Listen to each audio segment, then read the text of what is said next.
Hey, this is the week 7 final essay video, and I wrote mine about discrimination.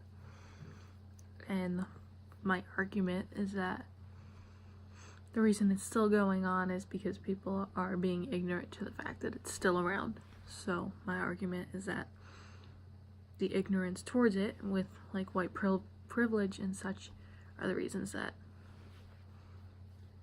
it's not the exact reasons, but part of the reason why it's still around. So, discrimination, whether society wants to admit it or not, is still prevalent in our world today.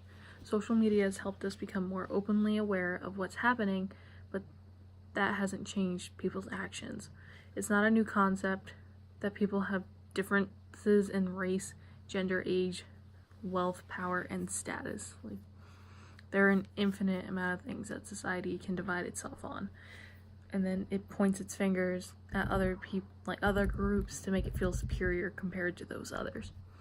Granted, it can be said that in today's society people are treated more equally than ever, but saying that tends to make people turn a blind eye that in the reality of discrimination of every kind, it's still running rampant through our entire world. There are many examples of discrimination, such as people being oppressed due to the color of their skin, what sex they are, what gender they identify with, their age, and basically anything else that can define a person, a specific kind of person. People will take that information and run.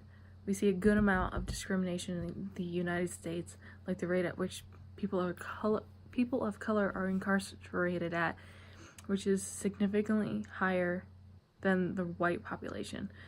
Then there's middle-aged people trying to get back into the workforce or just stay relevant in it, and they're put to the side despite their credentials. They could have so much experience, but they're put to the side. Women have statistically been paid a lower wage as compared to white men in the same career path. And these are just a few examples of discrimination problems, but the point of this isn't just to keep listing off issues, it's to address the overall issue.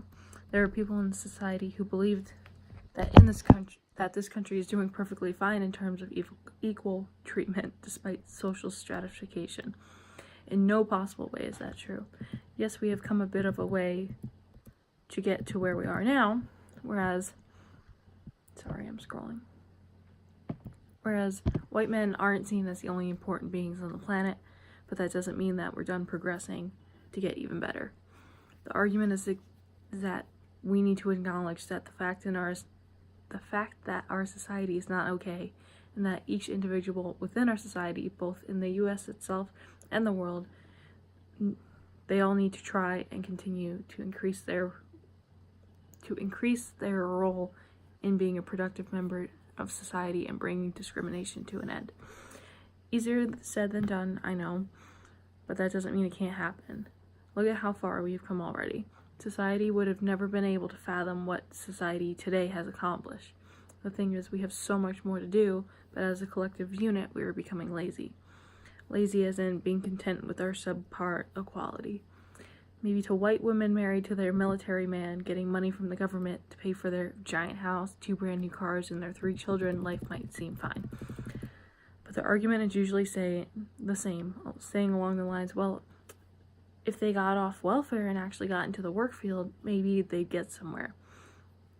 In reality, life isn't just handed to them like it is to some other people.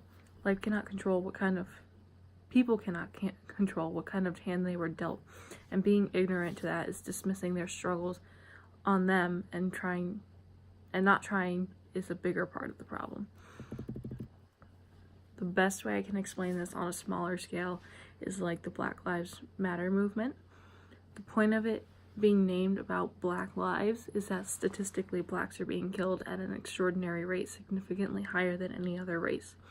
The point of the matter was to bring attention to the issue at hand, that specifically being the rate of which black people are getting shot by police. Now, by no means does that mean no one else's life matters, or like any other race matters less.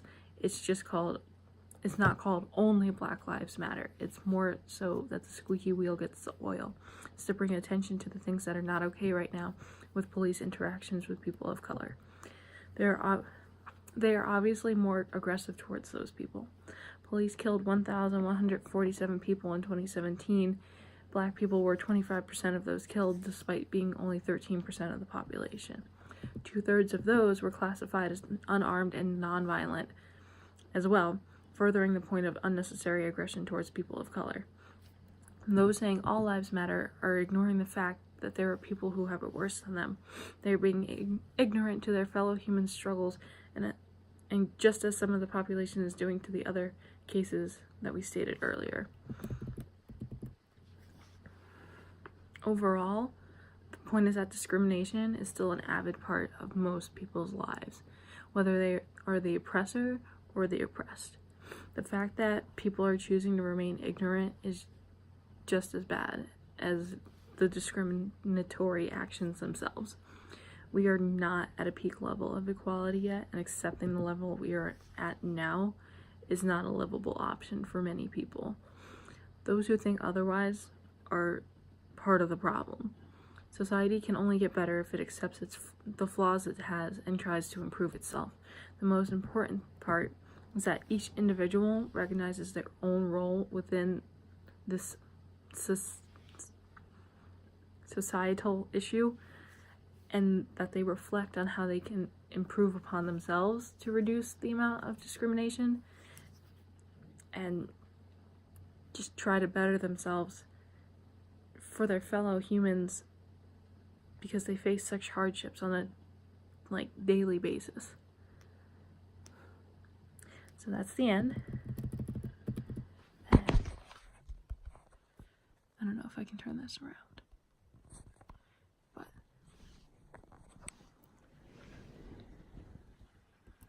these are my works cited. I will send them because I don't know how to turn this around. And thanks for watching.